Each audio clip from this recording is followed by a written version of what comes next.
Welcome to the weekly ComicWeb Old Time Radio Program podcast. We sell old-time radio programs, Golden Age comics in PDF format, and we have other free podcasts.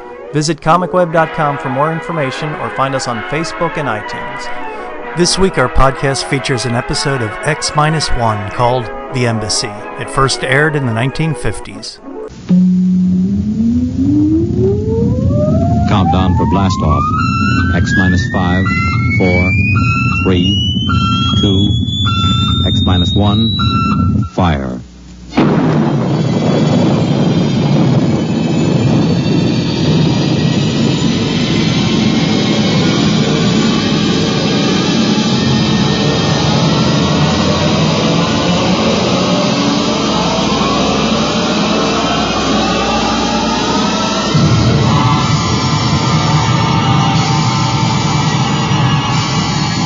From the far horizons of the unknown come transcribed tales of new dimensions in time and space.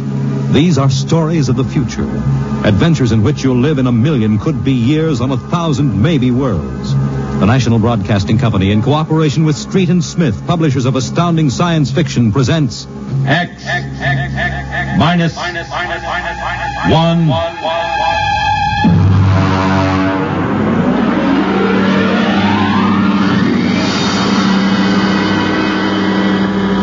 Tonight's story, The Embassy.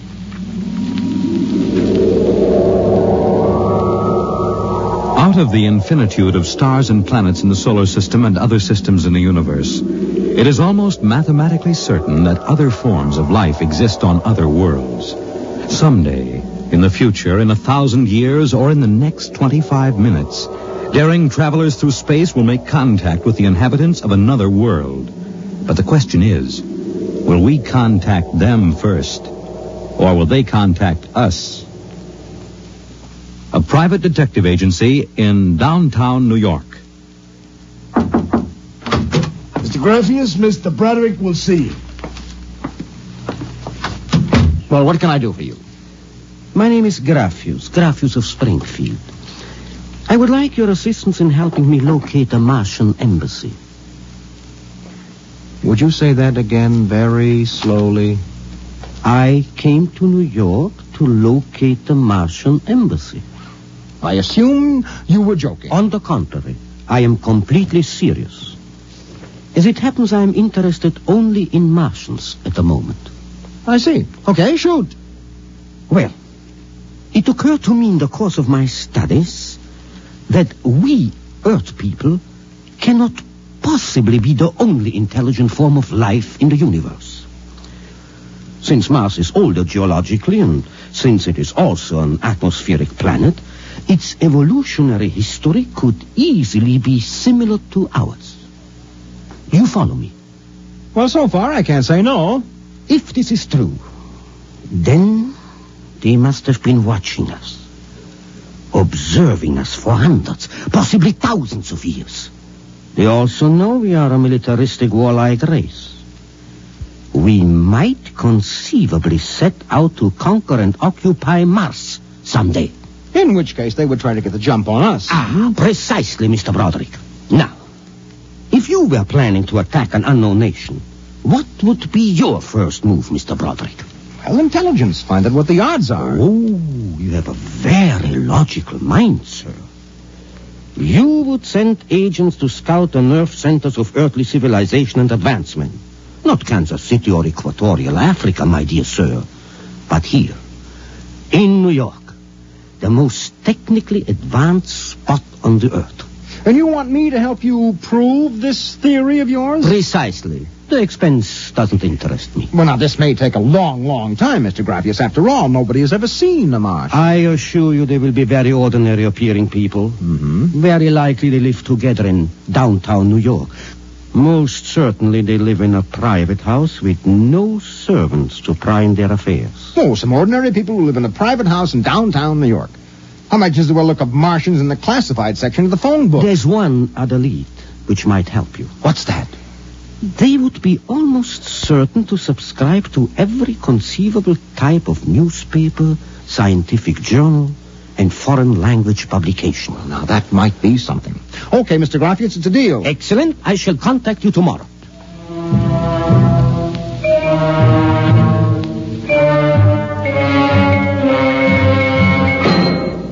here's an address. Takes everything from Pick Magazine to the Manchester Guardian. Here, listen to this here.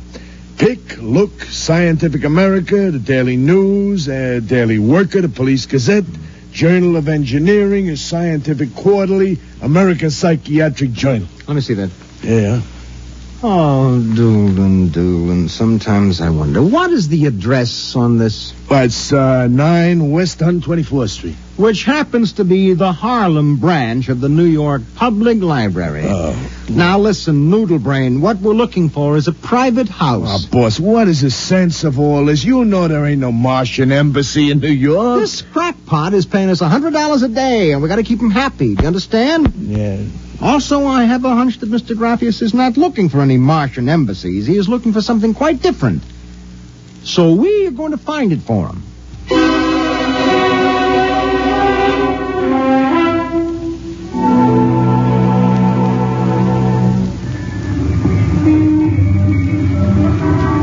Which house is it, Doolin? It's right down there, number 108. Nobody comes out, nobody goes in. I asked around. You haven't been blabbing around the neighborhood that we're looking for the Martian embassy, have you?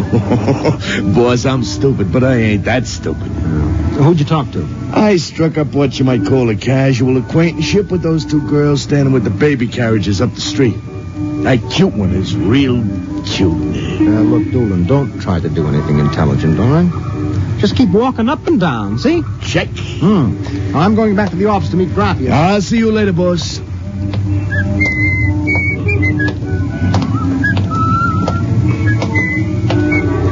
Hiya, beautiful. Hiya, Flatfoot. Name is Doolin, honey. Iron Man Doolin. Your line is getting rusty, Iron Man. So help me, honey. If I'm feeding you a line, may the heavens open up and strike me dead. Hey, what's that? Look out!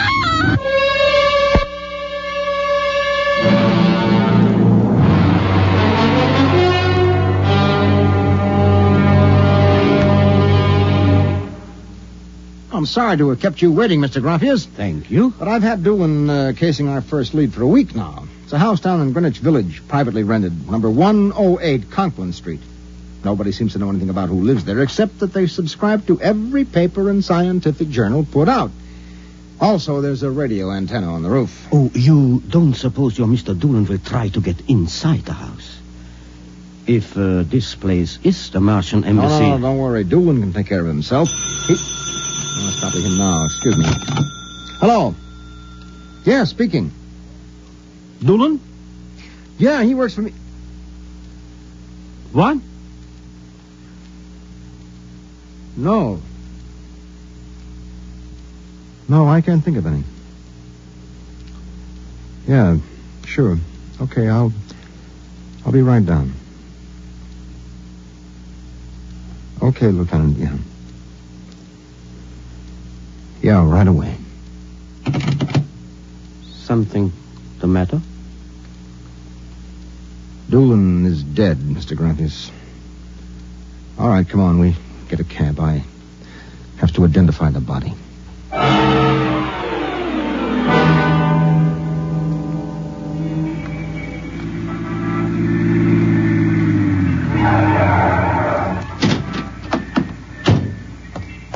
Now, Lieutenant, I'm Broderick. There's your boy, Broderick. Anybody see it? A maid pushing a baby carriage. We can't seem to get any sense out of her. You mind if I talk to her? Hanson, this guy wants to ask the girl a few questions. Please. I told you what I saw. How many times I gotta tell you? Look, miss, the dead man was a personal friend of mine. Would you tell me what happened? Helen and I were standing in front of Rathman's candy store up on the corner. We both had the babies out. He said hello and joked a little. Then he... What happened? It's too awful. No, please. Well, first he squashed. And then the stone fell on him. Could you repeat that? They don't believe me. But Helen saw it, too. Saw what? First he squashed, and then it fell on him. He was mashed flat before it even hit him. Now, look. That's the story, Broderick. Please, let me alone. Let me go home. I told you what I saw. Now let me alone. Let me alone. Did you learn anything, Mr. Broderick? I don't know. May I ask, what do you intend doing? Well, as soon as the cops clear out and this place quiets down, little Broderick is going to pay a personal call on the Martian embassy. Or whatever number 108 is.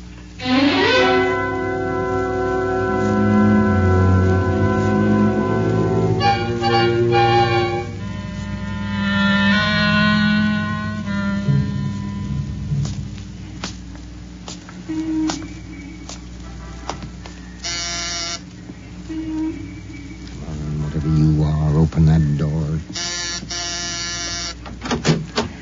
Yes? Oh. Well, young man. Oh, excuse me, ma'am. Is the lady of the house at home? I'm the lady of the house. Oh, well, my name is Broderick. I represent the Manhattan Child Adoption Center.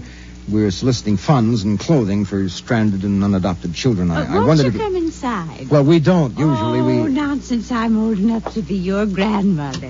Besides, my son Lauren is working at home. Your son? Oh, he's a bibliographer. He writes summaries of articles and books from scientific journals and publications for libraries and universities. Oh, I see. Sit down, Mr. Broderick. Let me pour you a cup of tea. Oh, thank you. Well, you know, I'm not much of a tea drinker, but it seems to have a strange taste. Oh, it's my own recipe. Uh-huh. Well, I think that I'd better be running along now. You haven't finished your tea, Mr. Broderick. No, really. I feel a little funny. I'll call Lauren. No. It's all right, I'm leaving. I just feel kind of dizzy. I'm sure Lauren would like to hear about the adoption center. I'll call him. No, don't. But I must. Besides, you aren't well. Tea. Lauren! I've got to get out. Lauren, hurry! Look out. You get out of my way. No. You must stay. Yes, Mother. You drugged my tea. You let go of my arm. Lauren! Let go. No! Oh! I've got to get out the front door. Open. What happened? The other one, that Broderick, he was here. I drugged his tea. He got away? He was suspicious. Fool! Idiot! Go after him. Risk another murder on our doorstep. Are you insane? But he suspects. Well, we'll have to take our chances. We'll have to think of some other way. If he goes to the authorities... Oh, they'll laugh at him. How did they find out? I don't know how. But I'm certain someone else sent them. Who? I don't know. I'm afraid to let myself think. It might be. It just might be them.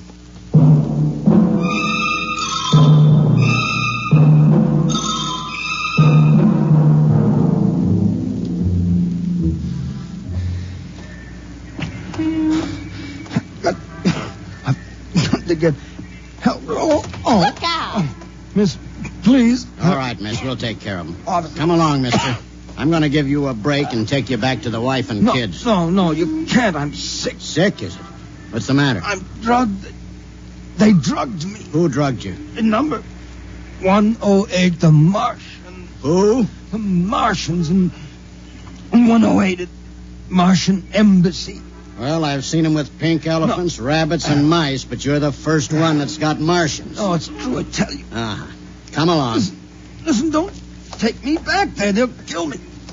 I've got to make you understand. Here, I'll help you up the steps. What? Listen, my name is Broderick. I'm a private dick. We'll find out about this. No. Oh. Here, don't try any tricks. Officer, listen, please. I'll give you anything, $1,000, but please, listen. For God's sake, listen.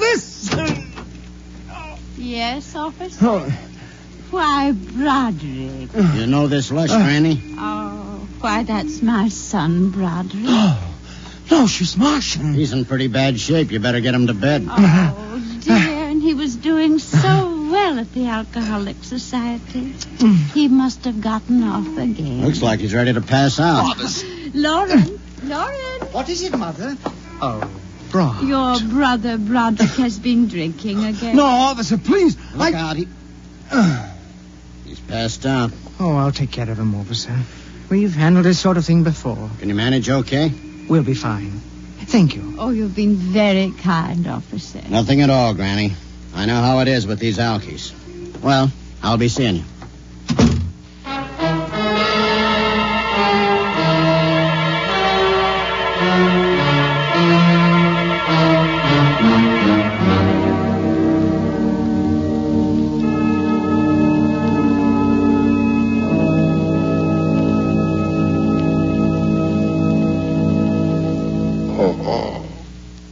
Martian embassy. Martian. Oh, my head. Our Mr. Broderick is regaining consciousness, madam. What happened? I can't get up. Oh. Do not struggle, Mr. Broderick. It will be impossible for you to rise from that chair. The pressure from this ray will keep you there. Ray? Who are you? Well, you've already guessed, Mr. Broderick. You mean this really is the Martian embassy? Yes. Yes, you have the honor to be the first prisoner of the Imperial Government of Mars. First prisoner? Yes. After the invasion, of course, you will all be our prisoners. What sort of nonsense is this? No nonsense, Mr. Broderick. As your people will soon find out. Our preparations for invasion are nearly completed now. As soon as we give the signal, our armed forces will launch a surprise attack. And then the Earth will be ours. You're crazy. Oh, not half as mad as you, Mr. Broderick, to come muddling so foolishly into our affairs. It was a mistake, Mr. Broderick. A fatal mistake. So Doolan's death was no accident, then, huh? Oh, assuredly not. We found it necessary to use a pressure ray on your friend. The block of concrete was an afterthought. We thought it might help to divert suspicion. All right. So what happens now? If you cooperate, you can look forward to a quick, painless death. Like your friend, Mr. Doolan. If not? Well, this pressure ray has many delicate adjustments. It can move a pin, or it can crush a boulder. Let me demonstrate. You see, Mr. Broderick, as if an invisible vice were crushing you. What do you want? The name of your client. We are interested in knowing who is so anxious to locate the Martian embassy. The names of my clients are confidential. Well? All right. All right. Turn it off, Mother. Mr. Broderick has seen the wisdom of speech.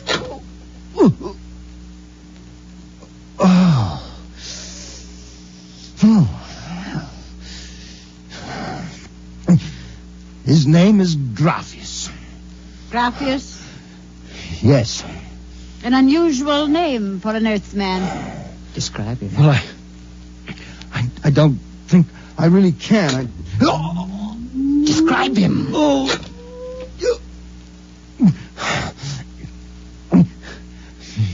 He's tall. The big forehead. It's about 60. Wears thick glasses. He's bald. Lauren, it sounds like one of them. Yes. Yes, it does. Contact the planet. Tell them we suspect that our plans are known. Ask for an acceleration of the invasion day. At once. What about me? Oh, I am sorry, Mr. Broderick. But I'm afraid you know too much now. In exactly 5 seconds, you will feel the full impact of the ray which faces you.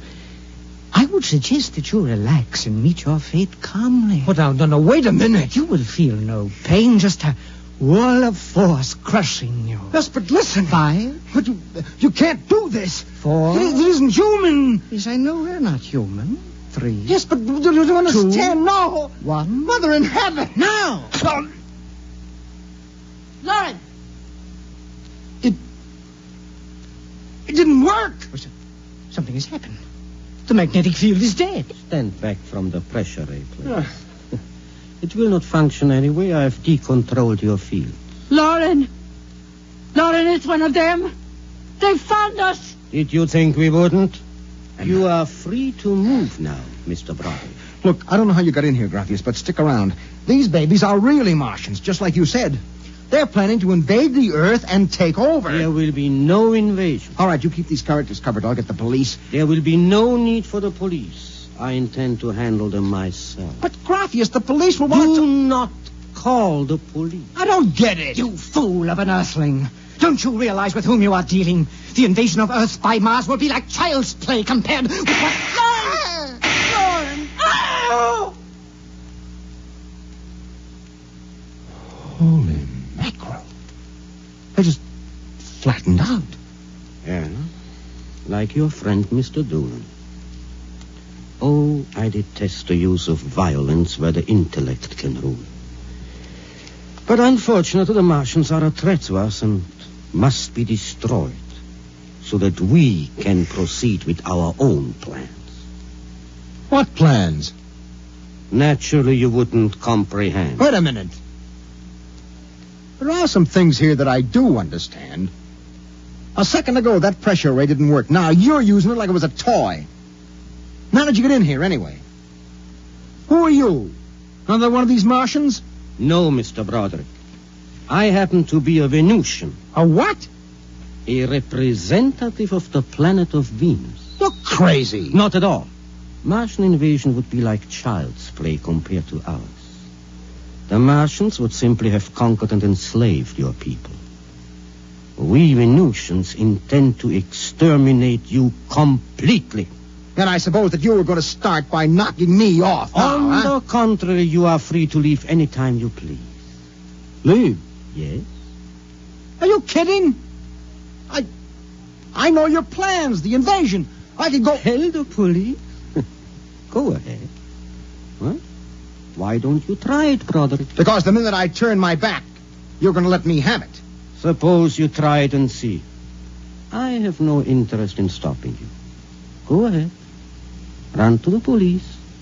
Tell them anything you like. All right, Buster, you asked for this.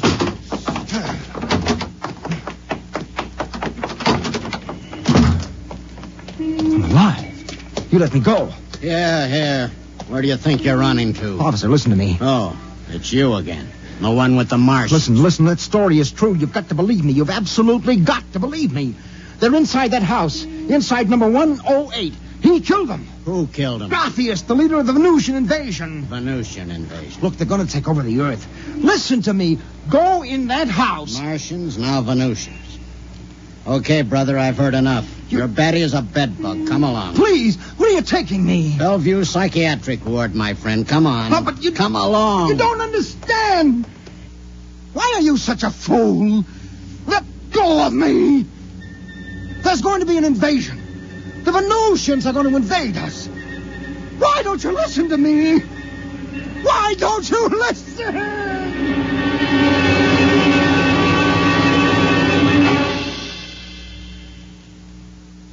You have just heard X-1, presented by the National Broadcasting Company in cooperation with Street and Smith, publishers of astounding science fiction. Tonight, by transcription, X-1 has brought you The Embassy by Donald A. Wollheim, adapted for radio by George Lefferts. Featured in the cast were John Larkin, Theo Getz, Bill Zuckert, Audrey Blum, Virginia Payne, Clark Gordon, Jack Orison, and Reese Taylor. Your announcer, Fred Collins. X-1 was directed by Dan Sutter and is an NBC Radio Network production.